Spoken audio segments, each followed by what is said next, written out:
established rich coming right back at you. Sometimes you don't learn everything about a situation from the people involved. You learn it from the people talking about it. And this one right here, this is exactly what we're looking at. Now, real quick, just so we on the same page, this whole thing stems from the situation between Pooh, Shiesty and Gucci Mane. But that's not even my story right now, because the most interesting thing is who decided to insert themselves into the conversation. And that's where Govan Hernandez comes in. I mean, Gucci Mane's wife.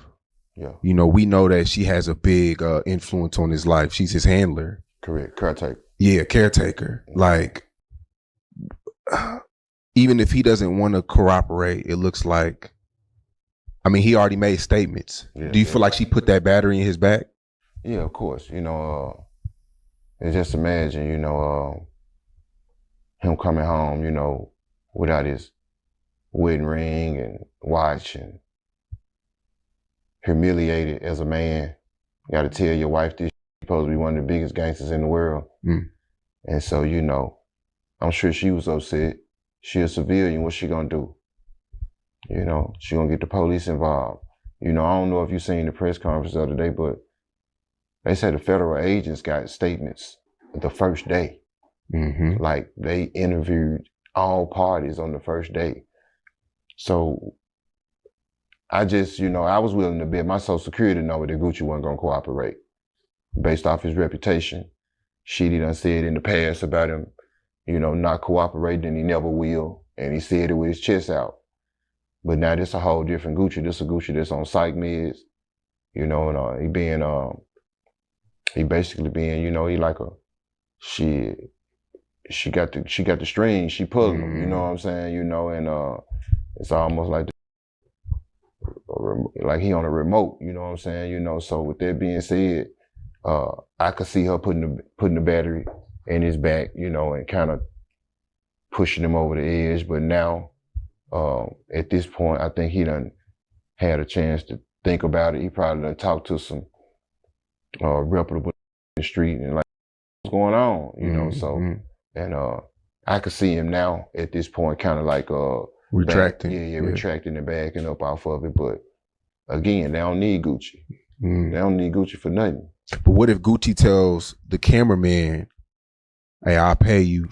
Now let's stop right there. How do you listen to that and not question the mindset behind it? You got a man who was allegedly set up, and Govan is calling it humiliation. That don't even sound like logic. That sounds like somebody trying to shape the narrative. Because any man walking the face of this earth can be put in a position where he trusts the wrong people. That's not humiliation. That's life happening in real time. But what we really seeing is something deeper. We seeing somebody speak with certainty about a situation they wasn't even there for. And that right there is the problem. Because when you talk like you was in the room, but you wasn't, you're not informing people. You influencing them. And there's a big difference. Now let's go even further. This is the same man who just beat a murder case. And you would think after something like that, his outlook would change. You would think he would move different, speak different, carry himself like somebody who got a second chance. But nah, what we seeing is the same energy, the same attachment to the street narratives, the same need to be connected to something that ain't got nothing to do with you. And that's the part that's hard for me to respect, because growth is supposed to show. Now let's check out what else he had to say. You don't think Gucci already told him that in the beginning? You know, if that was the angle that they was gonna go, Gucci could have been did that. You know, some people, the cameraman said some people reached out to him with the belongings, trying to get him his belongings back. He told them he didn't want it. If I would have reached out to that cameraman and he told me that, I would have got a one-way ticket to Honolulu. The cameraman said no, or Gucci said no? No, the cameraman said no. Some people allegedly from Pooh Shiesty's side reached out to the cameraman trying to give him his belongings back in fear, you know, trying to keep him, you know what I'm saying, quiet. And he told him he didn't want none of it. Like I'm gonna cook y'all later. Yeah. Y'all keep it. Y'all took it. Yeah, enjoy it. Yeah, you know what I'm saying? So he got his mind made up. Yeah, definitely. You know, he got them pictures and those wounds and you know, all of those pictures were taken on the first day. Yeah, he was very cooperative. So you're in the street, you're from Memphis. It's a big thing. We all know Gucci and Yo Gotti had history over the wife. Yeah. There was this thing in the street that people kept telling me that Pooh Shiesty was trying to go to CMG, 15 million. Yo Gotti had the bag ready for him. That's why he was trying to get out the deal. Do you believe that? Do you believe that Pooh Shiesty wanted to go to CMG? Definitely. Yeah. Wow. So that's confirmed. Yeah. And he was about to sign. You know, if things could have got worked out, you know what I'm saying, in a peaceful business manner. Yeah, Gotti was definitely, that was gonna be the ultimate checkmate. You know, I mean, and just keeping the G, that's what Shiesty should have went in the beginning.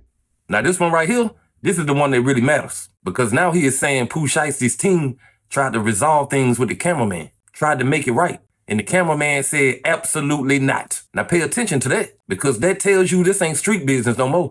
This is a legal matter. When somebody turns down their property and chooses court, that means they're not looking for a resolution. They looking for consequences. And that changes everything. Now here's where I got a problem with Govan again. You speaking on this like you part of the solution, but really, you just part of the problem. You not helping nobody. You not de-escalating nothing. You just adding your voice to something that's already serious. And when you do that without real information, you're not contributing. You entertaining. Now let's step back and really look at this. This is a man whose main value right now is talking about other people's situations, not building nothing, not creating nothing. And when talking becomes your only skill, you start reaching for relevance. You start inserting yourself into things just to stay relevant. And that's what this feels like, because really, this ain't none of his damn business. But because he is from Memphis and Pooh Shiesty is from Memphis, he is using that to his advantage. Now let me be clear. Everybody has a right to speak, but how you speak and what you speak on says a lot about where you are in life. And right now, this don't look like growth. This looks like somebody who never left the same mindset that got their ass in trouble in the first place. Now I'ma land like this. This whole situation is already serious enough. You got federal involvement, you got real consequences on the table. And the last thing it needs is an outside voice turning it into a narrative game. Because this ain't no story to spin.